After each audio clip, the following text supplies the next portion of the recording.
This artist book is called Dining Room Table Lessons, and it's an artist book that I created 23 years ago in 2003 while I was a college student at Warren Wilson College after I tragically lost my mom junior year.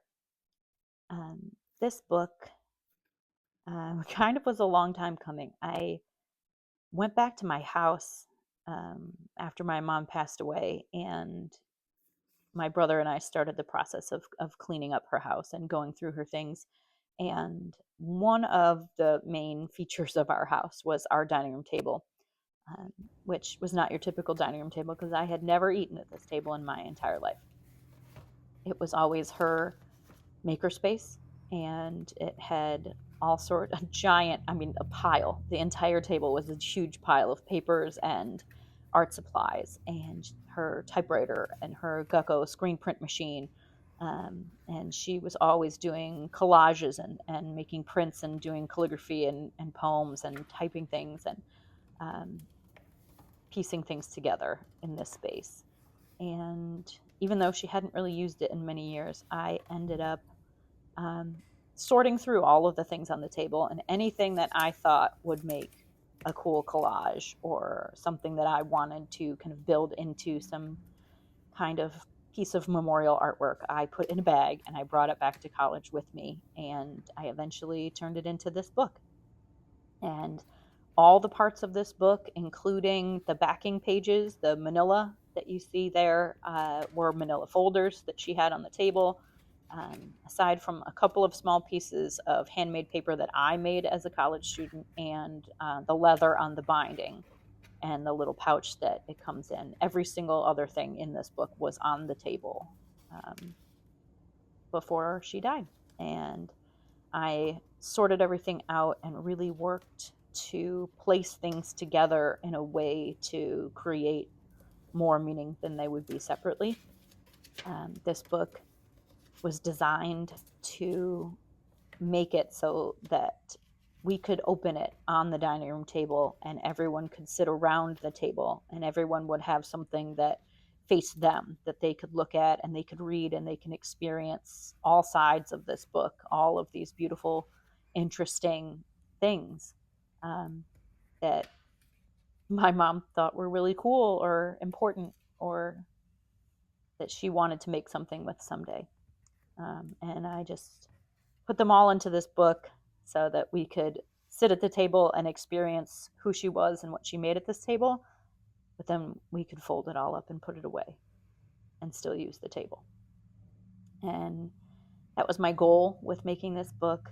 And I didn't realize when I was making it how much this book and the things that it says in it would be the things that really inspire other people to make change in their lives.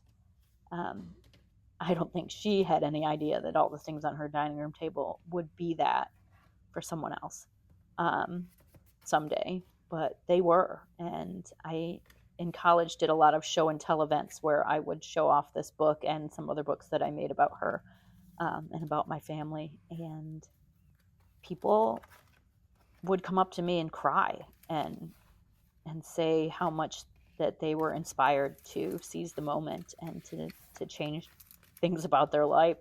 Um, and this book was a big part of that. And I have never really documented it before. This book has lived through a lot of wild things in the last 23 years.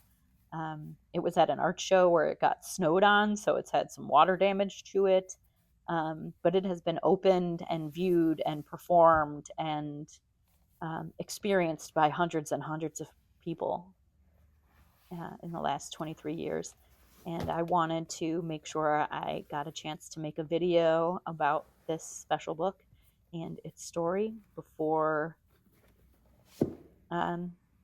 I know eventually will probably fall apart because it's made with all these repurposed and recycled and old materials and things that were smoke damaged and water damaged. But I wanted to make sure that I could tell the story of this book in a place that would be a little more permanent.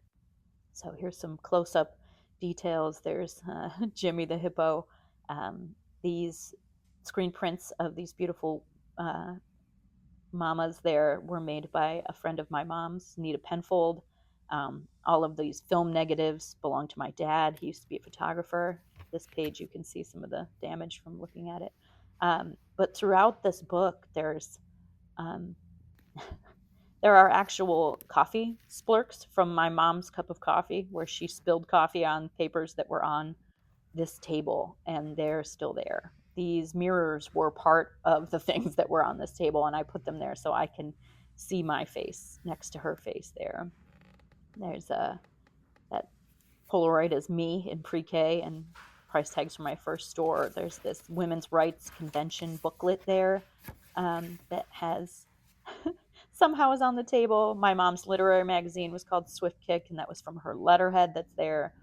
Um, there's poems by friends of hers. And then throughout this whole book, there was a print of Queen Elizabeth, all that black and gold that's cut into strips. There was this huge print, and I wanted to incorporate this strong, powerful woman somehow. So I cut it apart and spread it across the whole book.